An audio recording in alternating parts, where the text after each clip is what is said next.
Today we're going to be looking at the AQA Language Paper 1, specifically questions 1 and 2.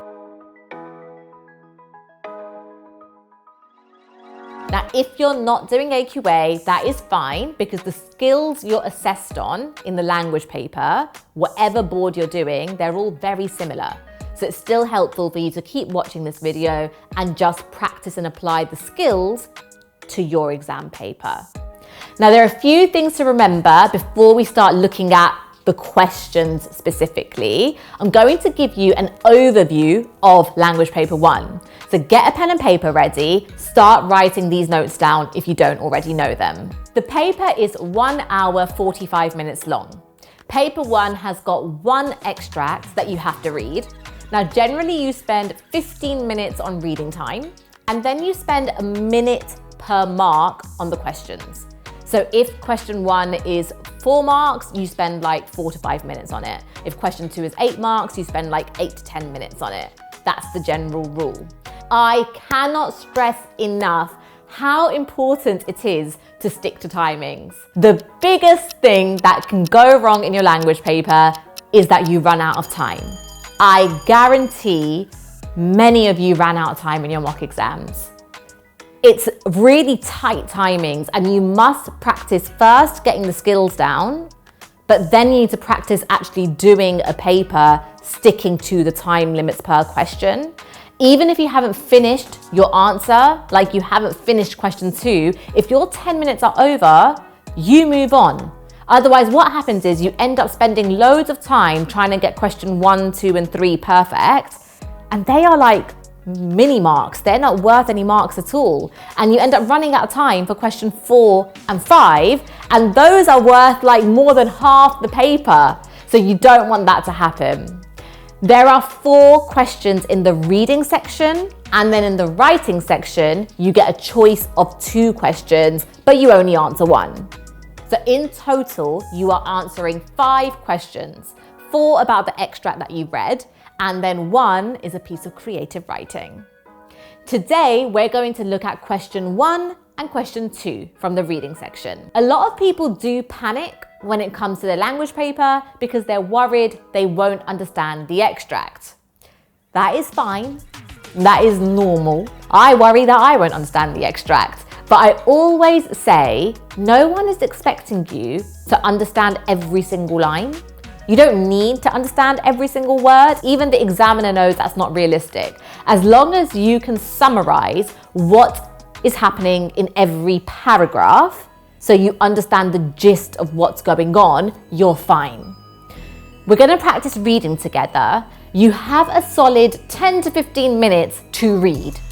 Do not skip and rush your reading time. I understand you want to get to the questions as quickly as possible, but if you skim read, you'll probably end up missing out on loads of really important information. You'll end up not understanding what you have read, and then you're going to end up doing worse in your questions. So it's actually not beneficial. Take your time. A helpful tip is read the extract twice. I know that used to help me a lot in my exams. It still helped me. The first time you read it, you're just calming your nerves. The words don't really go in, it's just like words. But the second time you read it, maybe jot down a couple of words summarizing what's happening in each paragraph. Just a couple of words next to each paragraph. We call that active reading. Here's the beginning of an extract for us to read and try question 1 and question 2 with. Alex Cold lives with his parents and 2 younger sisters, Andrea and Nicole, in a small American town. But when his mother becomes ill, family life changes beyond recognition. So that little box at the top gave us a bit of context about what we're about to read. Alexander Cold awakened at dawn, startled by a nightmare. He had been dreaming that an enormous black bird had crashed against the window with a clatter of shattered glass, flown into the house, and carried off his mother. In the dream, he had watched helplessly as it clasped her clothing in its yellow claws, flew out the same broken window, and disappeared into a sky heavy with dark clouds. What had awakened him was the noise from the storm. Wind lashing the trees, rain on the rooftop, and thunder. He pictured the roaring Pacific Ocean a few blocks from his house, spilling in furious waves against the rocks. He lay listening to the storm and thinking about the black bird and about his mother, waiting for the pounding in his chest to die down. Poor Alex.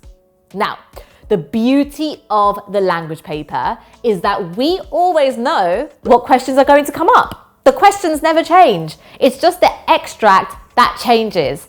Isn't that amazing? We're going into an exam and we know the questions that are going to come up. So question 1 will always be list 4 things about. In this case, it's read again the first part of the source from lines 1 to 5. List 4 things about the bird in Alex's nightmare from this part of the source. Now, I have taught this paper for many years. I'm getting old now.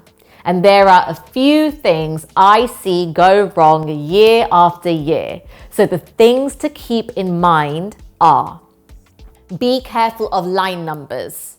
I know you're thinking it sounds obvious and you're thinking that will never be you, but every year someone leaves that exam hall and they have selected information from the wrong lines. When you are nervous and you are rushing, silly mistakes can happen. Remember, for this question, you can paraphrase, which means you can put into your own words, or you're allowed to just select a quotation. Personally, I think selecting a quotation is less risky, so that's what I would advise you to do. The question says list 4 things about. So don't do 5, don't do 3, do 4. Relevant quotations should be selected. Don't make your quotes too short, and don't just copy the whole line hoping that the answer is in there somewhere. And don't use inference. There is no reading between the lines required for this question.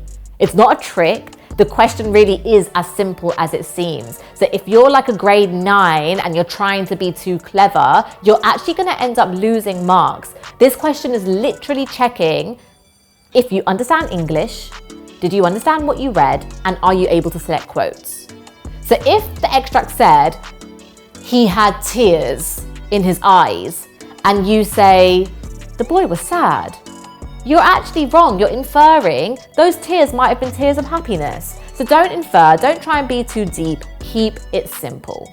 Lastly, I'm going to say make sure your answer is relevant to the question. So what we're going to do is to make sure we don't fall into any of these traps. Firstly, we're going to take a different colored pen and we're going to draw a box around the lines given. So that's lines 1 to 5. If we draw a box around those lines, we know we're going to stay in it. Then we're going to highlight what we're looking for in the question. So the question says, read again the first part of the source, lines 1 to 5, done that, drawn a box. List 4 things about the bird in Alex's nightmare. So let me highlight the bird because that's what I'm looking for. We will then write down the bird on the side of each answer line. The bird, the bird, the bird, the bird, just to make sure that we stay relevant. Then we're going to reread the lines that were given to us, 1 to 5, and we're going to stop after every sentence and see if there's anything relevant about the bird. If there is, we'll highlight it. Let's give it a go. Alexander Cold awakened at dawn, startled by a nightmare. Hold. Is there anything about the bird? No. Move on. He had been dreaming that an enormous black bird, enormous, black, 2 things about the bird, had crashed against the window. The bird crashed against the window. Maybe I can highlight that. With a clatter of shattered glass, flown into the house. The bird flew into the house? Maybe. I'm not sure about that one. Let me highlight it, but I don't think it's going to make the final 4. And carried off his mother. The bird carried off his mother. Highlight it. In the dream, he had watched helplessly as it clasped her clothing in its yellow claws. The bird had yellow claws. Highlight that. That's going to make my final 4. Flew out the same broken window. The bird flew out the same broken window and disappeared into a sky heavy with dark clouds. Now, there are more than 4 things about the bird in those 5 lines. I've highlighted all of them, but now I'm gonna pick my favorite 4, the ones that are definitely answering the questions, the ones that I'm certain about. I'm gonna make sure they're quite different from each other, so you're not repeating yourself. So my final 4 answers would be: the bird was enormous, the bird was black, the bird had yellow claws, the bird carried off his mother. Now, students do often ask what happens if you put enormous and black together in one answer line. A nice examiner would still give you the mark because they're so close together. It's not like you were copying the whole line and just hoping for the best, but it's better that we put it separate. Right, so we have secured our first 4 marks of the language paper. Happy days. Let's move on to question 2.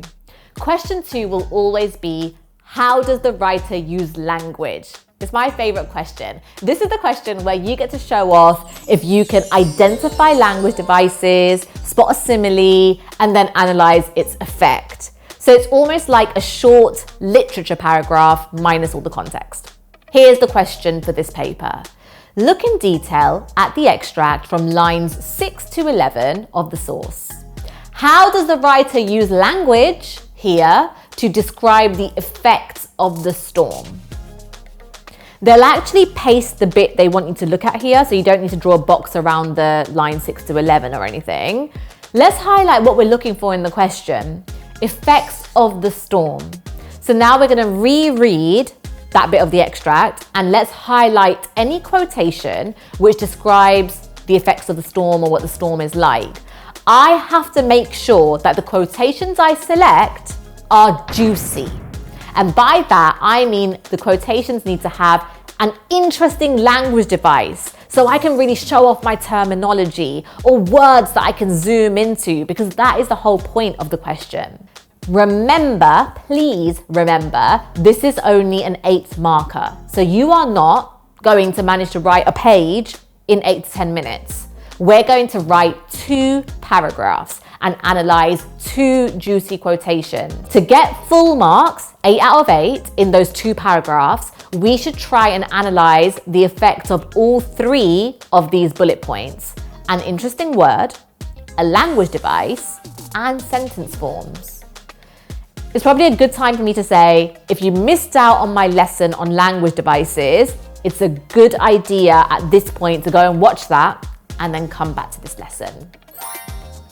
Right, I could use effects of the storm. I could use what had awakened him was a noise from the storm. But then what would my explanation be? This shows that the storm was loud. It's not very juicy. It's not very grade 9. So the 2 quotations I am going to use are wind lashing the trees, rain on the rooftop, and thunder. Because that's got a little bit of rule of 3 going on, some personification, onomatopoeia, alliteration. Oh, lots of juice, lots in there. The second quotation I'm going to use is the roaring Pacific Ocean. I'm actually going to give you a template that I want you to copy down, and that's going to give you sentence starters that you can use when you are writing your own 2 paragraphs. In this template, I'm going to hit all 3 bullet points. Let's go. Firstly, the writer uses language to present the storm as having a brutal effect on the setting. Wind lashing the trees, rain on the rooftop, and thunder. Here, the use of the rule of 3 suggests the storm is chaotic, with all the elements working together to cause destruction. Also, the use of the verb lashing makes it seem as though the storm is inflicting pain or punishing the surroundings, making it seem violent. Also, the writer uses language to present the storm as having a frightening effect. The roaring Pacific Ocean. Here, the animal imagery makes it seem as though the storm is making nature turn aggressive and dangerous, as roaring is associated with lions. This idea of the storm being harmful is reinforced by the fact that most of the sentences in this extract are long and complex, which could symbolize how long the storm is going on for, hence highlighting how much devastation it could cause. If we break that down, I have just written a point that answers the question using words from the question, selected a juicy quotation that's not too long, not too short, identified a language device, and analysed the effect, linking back to the question, zoomed into an interesting word, analysed the sentence structure. So there you have it. Language Paper 1, Question 1 and Question 2. I hope you found this video helpful. If you did, please do give it a like and don't forget to check out the rest of the videos in this series.